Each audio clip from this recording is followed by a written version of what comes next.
Assalamualaikum warahmatullahi wabarakatuh.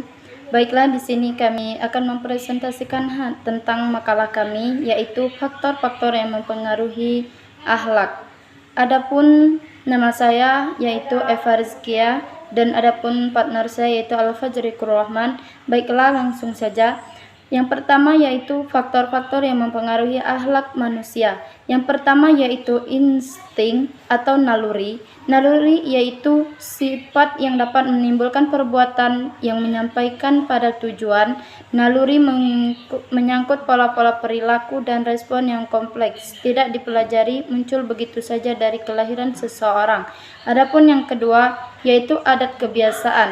Adat dan kebiasaan adalah setiap tindakan dan perbuatan seseorang yang dilakukan berulang-ulang dalam bentuk yang sama sehingga menjadi kebiasaan, seperti berpakaian, makan, tidur, dan lain sebagainya.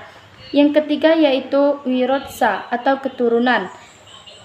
Perbincangan istilah wirodsa berhubungan dengan faktor keturunan. Dalam hal ini secara langsung atau tidak langsung sangat mempengaruhi bentukan sikap dan tingkah laku seseorang.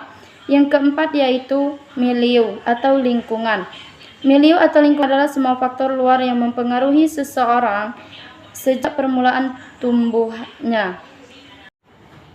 Adapun pengertian akhlak di sini yaitu akhlak berasal dari bahasa Arab yaitu al-khulqu.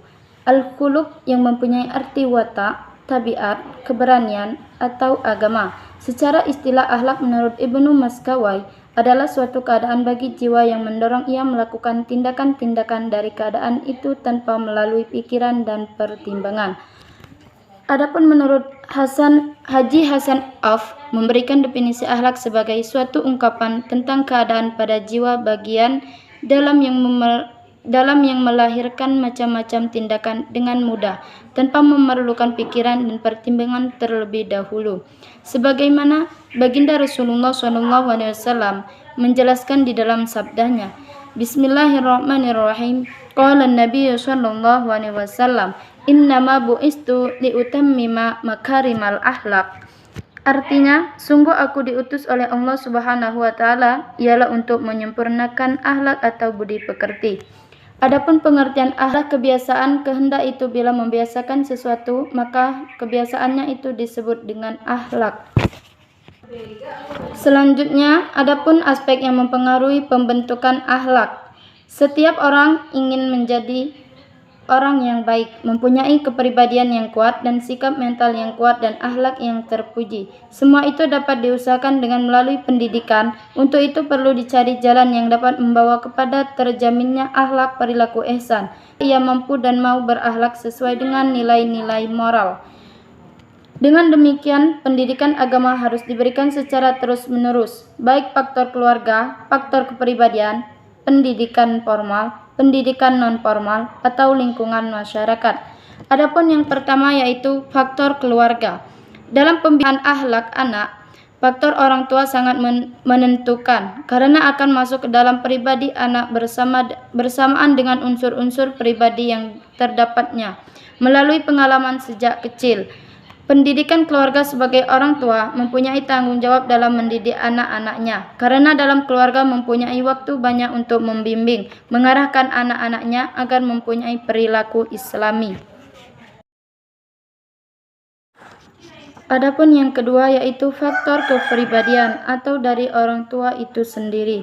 Dengan menggunakan kaidah fikih, mengemukakan bahwa diri sendiri termasuk orang yang dibebani tanggung jawab pendidikan menurut Islam. Apabila manusia telah mencapai tingkat mukallaf, maka menjadi tanggung jawab diri sendiri terhadap mempelajari dan mengamalkan ajaran agama Islam.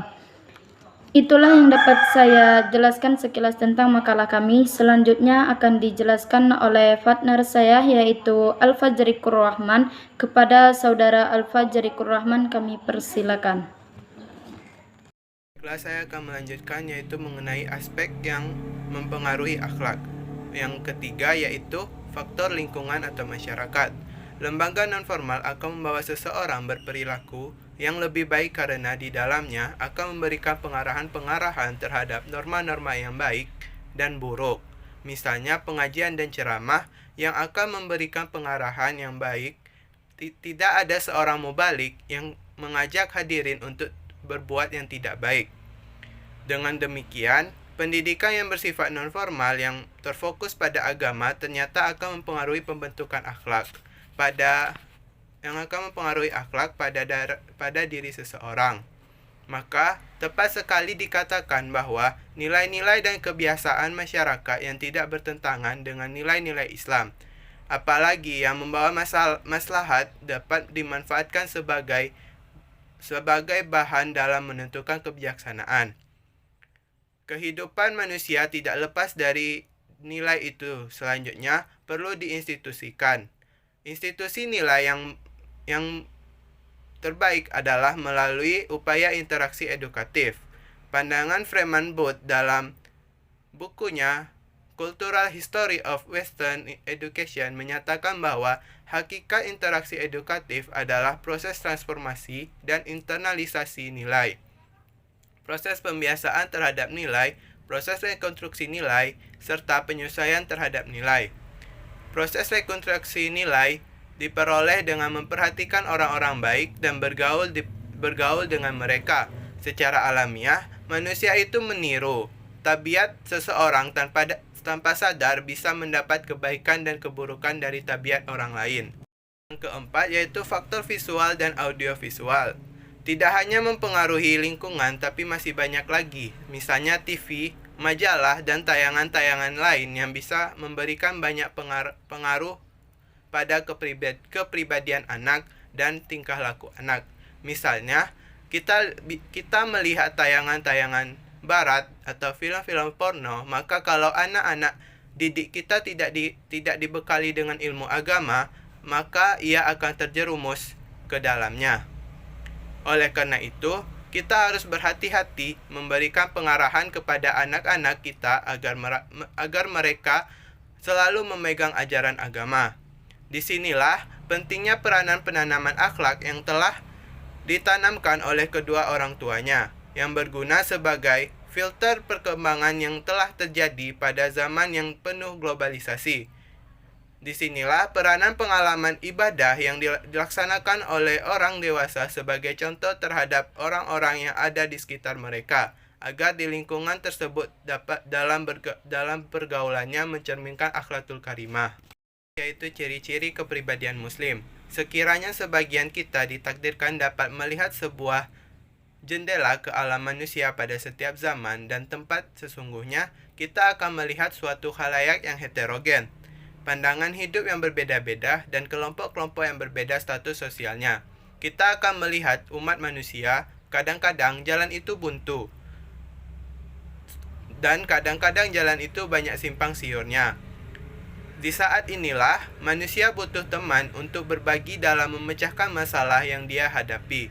Oleh karena itu, selektif dalam memilih teman adalah salah satu kunci utama selamat dunia dan akhirat.